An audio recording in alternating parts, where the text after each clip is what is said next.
How has the world of estate agency changed in the last few decades? That's the question this week's Natter is going to try and answer, with the help of expert agency trainer Richard Rawlings and Simon Bradbury, director at Thomas Morris. The days of fax machines, smoking in offices and relying solely on the local newspaper for advertising are long gone, with agents having to adapt, evolve and move with the times. Smartphones, technology and online advertising now play an integral role, with agents having to strike a fine balance between new and old, keeping alive the best of traditional agency while embracing modern, innovative approaches too.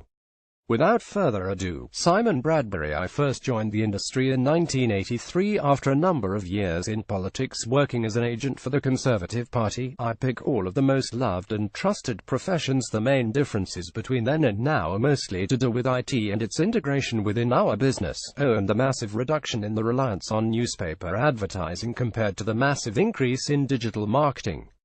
What has changed for the better? I believe that the choice for the customer is much wider. The customer has the opportunity to use many more different estate agent brands, styles and business models than in the 1980s. What has changed for the worse? Incredibly, no matter how much I ponder on this, I really can't think of anything. I know that we tend to look back with rose-tinted spectacles on an era when we used to have more time with customers, but in reality I simply feel that we can now look after more customers to a higher standard more of the time.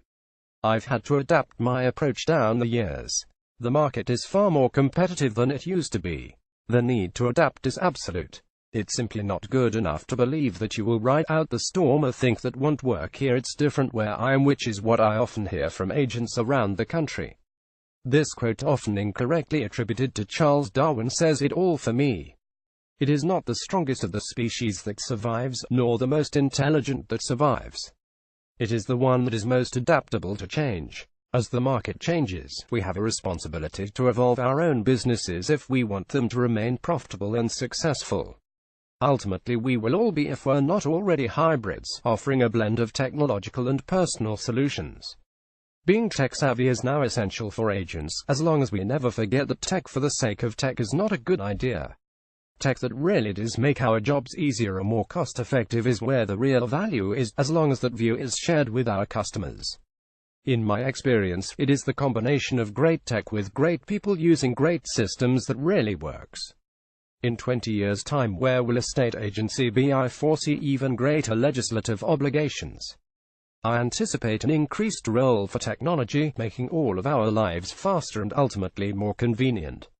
I know that a lot of agents won't agree with this, but in my view, artificial intelligence (AI) will play an ever-increasing role in all businesses, including estate agency, by the year 2037. If I could bring back one thing from when I started out, honestly, smoking in offices, I really miss the sheer pleasure of pulling together a deal while puffing away on a cigarette and drinking copious cups of coffee. Somehow I can't see that happening, but you did. Ask an agent in 2017 can learn from an agent in the 80s.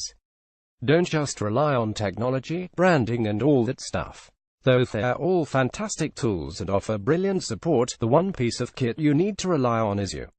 Richard Rawlings. I'm one of those sad individuals who always wanted to be an estate agent at school.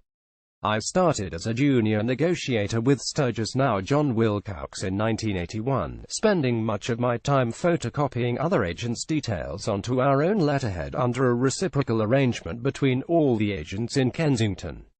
The system worked well until a man called John opened an office up the road. He happily took our half comms, but instead of sending us his own, he door-knocked our clients and stole our instructions. He went on to sell his business Foxtons for £375 million and I didn't. Lesson 1. Prospect mercilessly. It's more important to promote your agency than it is to promote a specific property.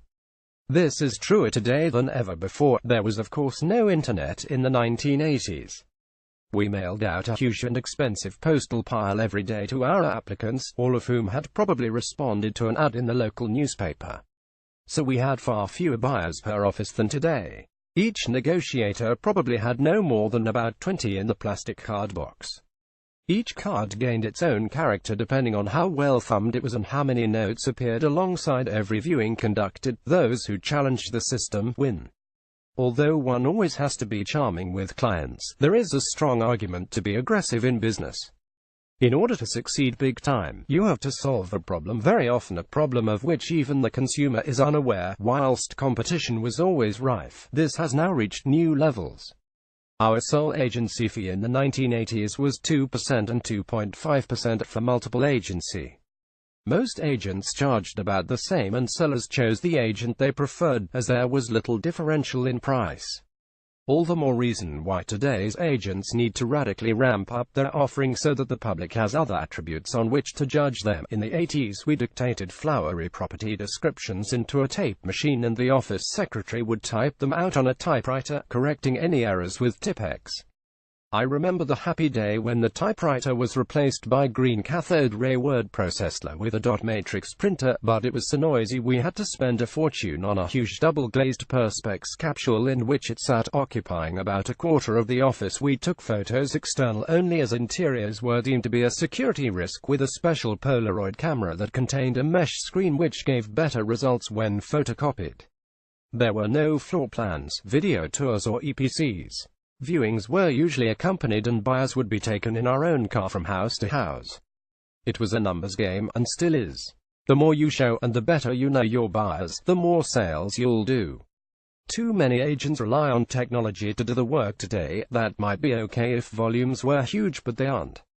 What's the point of having an automated matching capability when you only have 30 instructions? Agency in 20 years' time? Well, within 20 years agency will undergo transformations that might seem unthinkable today. I think that agency will polarize drastically, with 30% of sellers choosing cheap or online agents and 40% using boutique agency charging up to 2%, with the remaining 30% somewhere in the middle.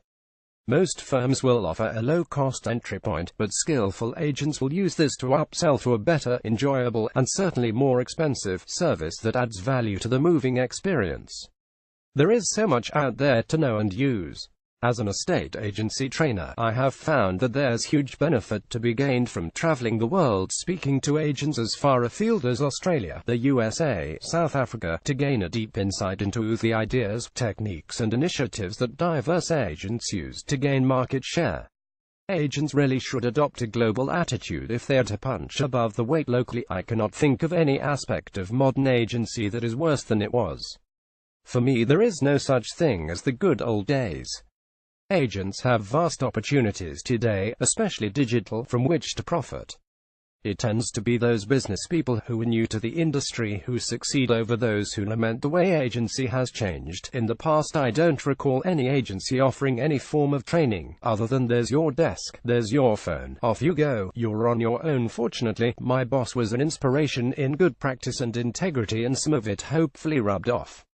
It was only when I worked at Pam Golding in Cape Town for 4 years that, through the training program which I subsequently ran, I discovered how little I actually knew about the science of agency and how to harness the psychology of buying and selling. _____. If you have any comments to make on how estate agency has changed, you know where to put them. Until next time, Nat Daniels is the Chief Executive Officer of Angels Media, publishers of Estate Agent Today and Letting Agent Today. Follow him on Twitter at @NatDaniels.